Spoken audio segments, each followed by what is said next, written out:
मुझे जी कुदरत, नेचर या कोई भी इस तरह की चीज़ इस चीज़ की इजाज़त नहीं देती है कि मैं किसी के इख़लाक़ पे या किसी के ऊपर सवाल उठाऊँ कि ये शख़्स गलत है या ये शख़्स सही है। मैं कौन होती हूँ किसी के ऊपर इस तरह के सवाल उठाने के लिए कि तुमने ये किया तो गलत किया, ये किया तो ठीक किया। पहले मुझे अपने गिरेबान में झाँकना चाहिए कि मैं खुद कैसी हूँ।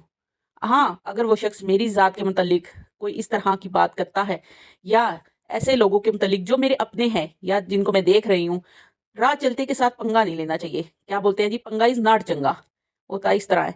तो कोशिश यही करें जी, अगर आपके साथ कोई गलत कर रहा है तो उसको गलत ज़रूर कहें, लेकिन ये है कि राह जाते हुए किसी को भी ना अपने ऊपर हावी ना होने दें, उसके साथ कोई इस तरह का पंगा ना लें कि वो आपके ऊपर चलते-चलते आपको कमेंट करना शुरू कर दे। अमूमन देखा है जी, जब कोई लड़ाई होती है ना, तो 2 फ़रीक़ैन आपस में लड़ रहे हैं, जो तीसरा दरमियान में आता है, अक्सर वो मार खा जाता है। तो कोशिश यही करें कि अगर इस तरह का कोई मामला आप लाज़मी नहीं, ये लड़ाई से मुतल्लिक़ बात नहीं हो रही, बात मैं ये कर रही हूँ कि अमूमन होता है कि किसी और का फड्डा है, किसी और का मसला है, तो हम दरमियान में बस अपनी एक छोटी-सी राय रखने के चक्कर में वो दोनों आपस में शायद फिर भी बातों-बातों में उनका हो जाता है नज़रिया ठीक है, तू कौन होंदा है विचावणे वाला। तो कोशिश यही करें कि जी किसी के पंगे में ना ही पड़ें बेफ़िज़ूल, जहाँ तक आपको ज़रूरत नहीं है। तो रह गई लड़ाई, वो तो बड़ी बात है, उससे तो ख़ैर वैसे ही मुझे खौफ़ आता है। लेकिन ये है कि हाँ, अगर 2 भाइयों को आपस में लड़ते हुए देखो, उनमें सुलह की कोशिश करो, लेकिन कोशिश यही करो कि अल्फ़ाज़ इस तरह के इस्तेमाल करो। अमूमन मैंने आजकल लोगों को देखा है कि वो इस तरह के अल्फ़ाज़ इस्तेमाल करते हैं कि अगले बंदे को मज़ीद तैश दिलवा रहे होते हैं। इस मुतल्लिक़ मैं सिर्फ़ बात करना चाह रही हूँ कि अपने अल्फ़ाज़ पे गौर कर लिया करें कि ऑलरेडी उधर आग लगी हुई है एक किस्म की, तो आप उसमें आग में घी का काम करते हैं।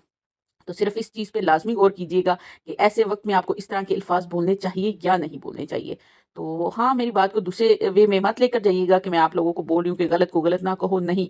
मेरा कहने का मकसद सिर्फ़ इतना है कि जब कोई इस तरह की बात हो रही है, लड़ाई हो रही है या कहीं पर इस कदर मामलात ख़राब हैं, तो आपको वहाँ अपने अल्फ़ाज़ को सोच समझ कर बोलना चाहिए। कहीं मेरे अल्फ़ाज़ इस लड़ाई को बढ़ाने के काम तो नहीं आते, क्योंकि अल्लाह ताला की तरफ से भी है जी कि अगर आप 2 लोगों में सुलह करवाते हो तो ये बहुत अच्छा काम है। तो जी, वीडियो के स्टार्टिंग में आपने देखा है जी, मैं गीज़र स्टार्ट कर रही हूँ, पंखा ले रही हूँ, मैं लकड़ियाँ-शकड़ियाँ काटने की फुल बढ़ई बनने की कोशिश कर रही हूँ, लेकिन वो मेरा कुल्हाड़ा ही ना टूट के हाथ से बाहर निकल चुका है। और दूसरा, मैंने बड़ी कोशिश करके उसमें मिट्टी का तेल, आपने देखा मैंने क्या किया जी, मिट्टी का तेल एक स्प्रे बॉटल में डाल लिया है, ताकि ना मैं उसपे जब स्प्रे करूँ ना, तो वो फिर ईज़िली ना उसपे ऑन हो जाए आग। लेकिन ये है कि मैं उसमें भी नाकामयाब रही, अपनी तरफ से बड़ी मैं ऑन करके आई थी, तो किचन में जब आई हूँ वापस पलट के मैंने देखा तो मेरी आग बोलती है बाय बाय, सी यू, फिर मिलेंगे। तो जी, मेरे से मैं बड़ी कोशिश कर रही हूँ, शॉपर भी मैं रख रही हूँ, लकड़ियाँ भी काटने की कोशिश कर रही हूँ, मिट्टी का तेल भी ऐड कर रही हूँ, लेकिन इसके बावजूद मेरे से आग नहीं जलती। जिस बहन भाई को जलानी आती है तो वो मुझे लाज़मी कमेंट बॉक्स में बताए कि मैं किस तरीके से ये आग जलाऊँ। मेरे हस्बैंड बेचारे दिन को आते हैं तो उनको फिर मेहनत करनी पड़ती है जी आग जलाने के लिए। तो उसके बाद जी मैं खाना बनाने लग गई हूँ, बच्चों के स्कूल से आने का टाइम है।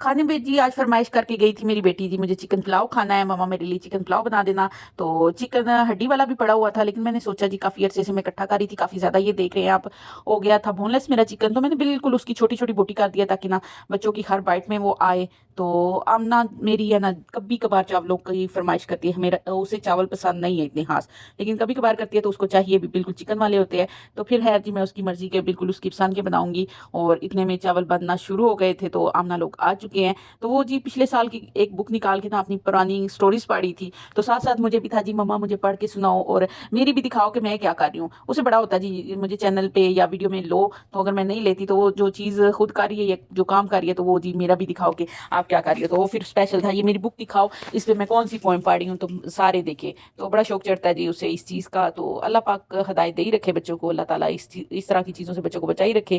क्योंकि अगर हम अभी इनको इजाज़त दे देते हैं ना इन चीज़ों की, तो यकीन मानिए कि शैतान फिर वो स्टार्टिंग में इंसान से ना शिर्क करवाने की खातिर उसने ना छोटी-छोटी चीज़ों से ही इंसान को स्टार्ट किया था। यार कोई नहीं, तस्वीर बना के रखनी है ना घर में, यार कोई नहीं इस पे फूल चढ़ा देते हैं, यार कोई नहीं इसको पूजना शुरू कर देते हैं, इससे मदद माँगना शुरू कर देते हैं। तो ये शिर्क ऐसे ही जी, या कोई भी बुराई है ना उसकी शुरुआत जो है ना बहुत छोटे पैमाने से स्टार्ट होती है। तो इस वजह से मेरी यही कोशिश है कि अगर मैं अभी वो बच्ची है उसको अगर परमिशन दे देती हूँ कि आप आ जाओ, जैसे भाई वीडियो में आता है, क्योंकि लड़कों का अच्छा इस चीज़ में भी काफ़ी लोगों का इख्तिलाफ है जी कि औरत है तो मुसलमान है तो क्या जी अब वो साँस लेना छोड़ दे या ब्ला ब्ला ऑल एंड दैट। मगर मेरी ये सोच है जी, मैं किसी की सोच के साथ ना तो बहस कर सकती हूँ, ना ही मैं अपने आप को बोलती हूँ जी कि मेरे पास दीन का इल्म इतना ज़रूर है कि अल्हम्दुलिल्लाह मैं अपनी ज़िंदगी अच्छे से गुज़ार सकूँ, अपने बच्चों की ज़िंदगी अच्छे से समझा सकूँ, उनको तरबियत दे सकूँ।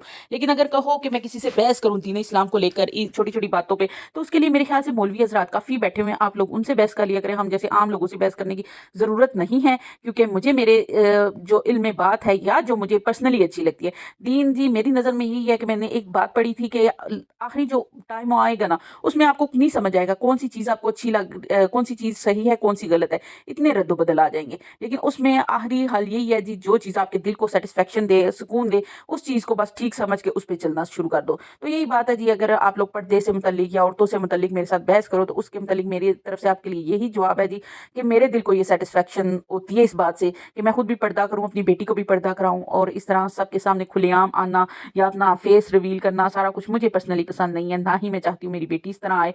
तो ये मेरी सोच है, ये मेरी अपनी चॉइस है। तो आप लोगों की क्या चॉइस है वो आप लोग जाने, तो आपका रब जाने और आपकी कब्र जाने जी। हर बंदा अपनी-अपनी कब्र में जवाब दे है, तो इस वजह से मैं अपनी कब्र में जवाब दूँ कि मैंने अपने आप को किस लिमिट तक रखा, क्यों रखा, कैसे रखा। तो इस वजह से कोशिश यही किया करें, इस तरह के कमेंट्स पे बहस करने की बजाय अक्सर मैंने मौलवियों की तकरीरों के नीचे भी जाकर कमेंट्स करते हुए लोगों को देखा है। तो क्या है जी, मुसलमान औरत है तो अब साँस लेना भी छोड़ दे, उसको छोट गुड़िया बना के शोकेस में रख लो, ब्ला-ब्ला। तो ये जी उनकी सोच है, मेरी इस तरह की सोच नहीं है। मेरे ख्याल से कि पर्दा एक बहुत बड़ी नेमत है हमारे लिए, बहुत बड़ी, जिसकी वजह से हम लोग अपने आप को छुपा के रखते हैं सारा कुछ। तो जी बातें करते-करते मेरा खाना भी रेडी हो गया है।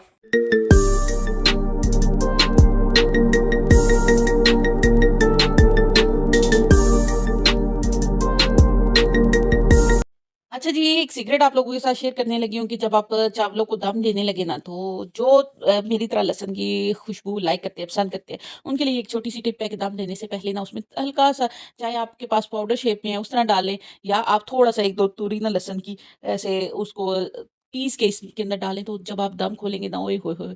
इस कदर मज़े की खुशबू आती है ना, यकीन मानें। तो हाँ, कुछ लोगों को ये भी मैं बता दूँ कि स्मेल अच्छी नहीं लगती, वो इस तरह का पंगा ना लें, फिर बाद में ना कहिएगा कि सिस्टर आपने ये गलत मशवरा दिया है। जो मेरी तरह लवर है, जिनको ये गार्लिक स्मेल और इसका टेस्ट अच्छा लगता है, उनके लिए। तो जी पुलाव बनकर रेडी हो गया है, काफ़ी मज़े का बना था। ये छोटी-छोटी बोटी डाली थी तो काफ़ी मज़े से गल भी गई थी, सिर्फ़ इसको मैंने फ्राई किया था। और लास्ट में उमर साहब क्या कहते हैं वो भी सुनिएगा। एक छोटी-सी वीडियो ज़रूर आप लोगों के लिए बनाई है, क्योंकि मुझे काफ़ी क्यूट लगा उमर उसमें, तो मुझे लगा मैं आप लोगों के साथ भी शेयर करूँ।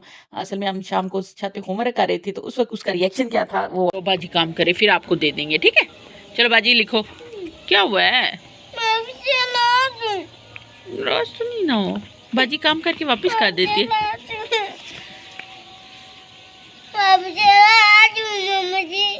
नाराज तो नहीं होती इतना अच्छा बच्चा।